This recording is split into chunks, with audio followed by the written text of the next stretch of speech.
이번에는 상장 이후 첫 분배금을 지급한 코덱스 200 타겟 위클리 커버드 콜에 대해서 말해보려고 합니다. 24년 12월 상장되었고 코스피 200 지수를 매수하고 코스피 200 옵션 시장에 상장된 옵션 종목을 매도하는 커버드 콜 전략을 사용하며 연간 프리미엄 15%를 목표로 매주 옵션 비중을 조절하여 관리한다고 합니다. 출시되자마자 투자하여 이번에 처음으로 배당을 실시하였습니다. 국내 코스피 200 지수가 하락을 멈춘 이후에 상장되어 상승 시기를 보면서 높은 배당을 원하는 투자자들이 투자를 한 상황입니다. 이번에는 99,330원의 배당금이 입금되었는데요. 12월 초에 상장되어 거의 2달분의 분배금을 지급하다 보니 금액이 많이 나온 것으로 보입니다. 비슷한 구조를 가진 국내 주식 커버드콜 ETF들이 실제 세금을 옵션에서 얻은 프리미엄에서 해결하고 투자자에게는 세금을 떼지 않고 배당을 하고 있는데 이번에도 최소한의 세금만 제외한 채 입금을 해주었는데요. 앞으로도 동일하게 세금을 떼지 않고 분배하지 않을까 예상됩니다. 일단 배당을 많이 주기에 기대가 되긴 하지만 국내 주식장에 투자하는 ETF이기에 추가 투자는 조금 생각을 해봐야 할 것 같습니다. 현재 주가는 그나마 다행이라고 해야 할지 모르겠네요. 코스피 200에서 가장 큰 비중을 차지하는 삼성전자가 하락을 멈춘 12월 중에 상장을 하였기에 하락은 하였지만 크게 하락하지 않았고 2025년 현재는 회복 상황을 보이며 처음 상장가와 비슷한 상황을 유지하고 있습니다.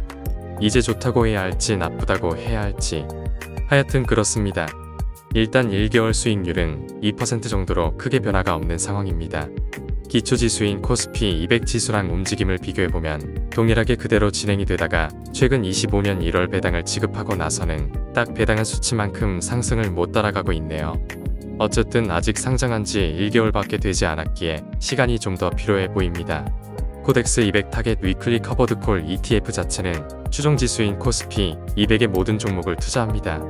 그러나 종목을 시가총액 비중으로 그대로 투자하지 않고 비중을 조절하면서 투자하고 있습니다. 가장 큰 비중을 차지하는 삼성전자가 18%로 굉장히 큰 비중을 차지하고 자체 운용하는 코덱스 200 ETF에 19% 이상 투자하고 있습니다. 다음으로는 SK하이닉스, 현대차, KB금융, 셀트리온, 네이버 순으로 투자되고 있음이 확인됩니다. 전에 말했듯이 가장 큰 비중을 차지하는 삼성전자의 하락세 이후 상장되어 있기에 ETF 주가에 크게 영향을 미치지 않은 게 주가 하락이 적었던 이유 같아 보입니다. 코덱스 200 타겟 위클리 커버드 콜 ETF는 이번 25년 1월에 처음 배당을 하였는데요. 일단 상장 이후 거의 2달 조금 안되는 기간 이후 배당을 하였기에 첫 분배율이 2.05%가 넘어가고 있습니다.